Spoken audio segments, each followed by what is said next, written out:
Hello and welcome back to Star Learners. In today's session, we are investigating the life cycle of a star. Stars are the backbone of our universe. They enrich the interstellar environment with elements and nutrients that help to create further generations of stars, planets, and even life. Essentially, the whole universe was created by stardust, including us. And just like people, stars experience a life cycle. They are born, they go through phases, they grow old, and then they die. But with stars, it may take billions of years to complete a life cycle. Stars begin their lives as nebulas, which are enormous clouds of gas and dust. In order to start the process of becoming a star, these clouds of gas and dust need to be disturbed by something. Often enough, it's a supernova that does this. We're going to get onto supernovas a bit later because that is the explosion when some stars die. So this explosion can disturb nearby nebulas, or simply an asteroid or comet can disturb them. So when these clouds are disturbed by something, they begin to stir and move around. And as they spin and rotate, the gas and dust collects at the center in a ball. The more it's spinning and gaining momentum and heat, it begins to form matter at the center. And this ball of matter is called a protostar. So protostars are essentially early stars. Now, they need to get really, really hot in order to move on to the next stage of their life cycle. The temperature needs to reach 15 million degrees Celsius in order for nuclear reactions to take place at the center of the protostar. This is called nuclear fusion, and when hydrogen converts into helium, the protostar turns into a main sequence star. At this stage, the star starts to glow, just like our sun does. And the color of a star depends on how hot it is. Red stars are cooler and white, blue stars are hotter. Stars can stay in this stage for billions of years. Our sun is currently in this stage and it will do for billions of years. Now, the next stage depends on the size of the star.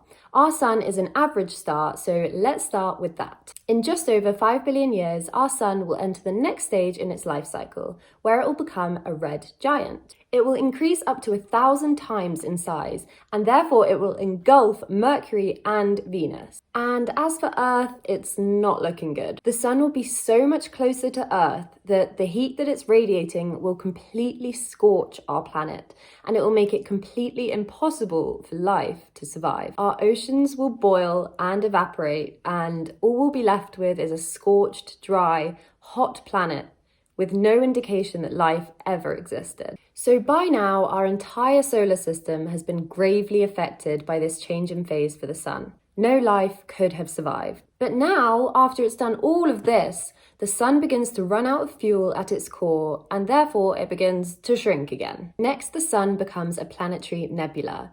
This is the cloudy remnants of gas left over from the red giant. So these layers of gas form into a ring or a bubble surrounding the leftover core of the star. The leftover part of the star will appear as a really faint star in the middle of the nebula. Once these outer layers of gas burn off, what's left is what's known as a white dwarf. And that will be the final stage in our sun's life cycle. Over time, this will cool as it radiates light, and it will get fainter and fainter until it's not visible anymore. This process will still take billions or trillions of years, but whilst it is still visible, it is called a white dwarf. And a white dwarf is about the size of the Earth. So from what we've already covered, our sun is going to grow considerably in size and then shrink down even smaller again. What will be left in trillions of years' time is a totally lifeless solar system with a white dwarf at the center growing ever fainter until it eventually fades away into nothing,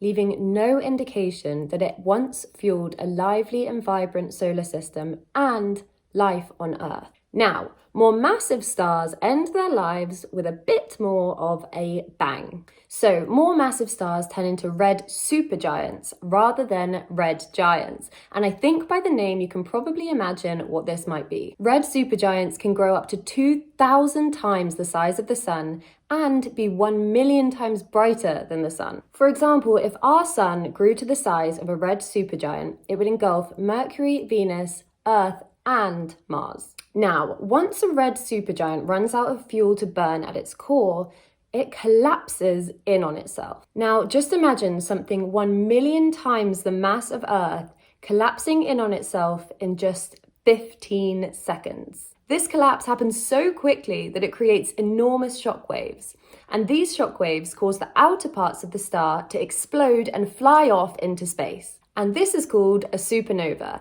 and that's how massive stars die. So as we mentioned at the start, this explosion blows the elements and the nutrients into the interstellar environment. And these shock waves will often disturb nearby nebulas, which just starts the whole life cycle over again. So a star dying often creates new stars, planets, and life. And that is how we are all made of stardust. So essentially the whole observable universe is created by stardust. Supernovas are the brightest explosion in the universe, but they're still pretty rare because, as we know, the life cycle of a massive star is still billions of years long. Now, what's left behind after a supernova depends on the mass of the star. So we know we're talking about massive stars for there to be a supernova, but for a seriously massive star, after the supernova, what's left behind will be a black hole. Now, the gravitational pull of a black hole is so strong that nothing can escape it,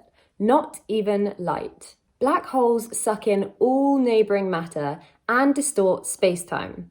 Supposedly, if you were to go near a black hole, you would be stretched and ripped apart by its gravitational pull, a process fittingly named spaghettification. Now, the less ominous option that could be left over after a supernova is a neutron star. Now, neutron stars are really small, smaller than the Earth, but very, very dense and very, very hot, even hotter than the sun. So neutron stars attract matter in the same way that black holes do.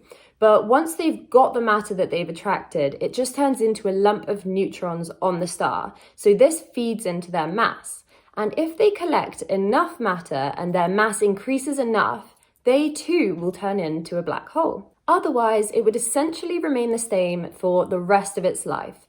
Over trillions and trillions of years, it might cool down a bit, but it will always remain a neutron star. So there are a few things you can take away from this.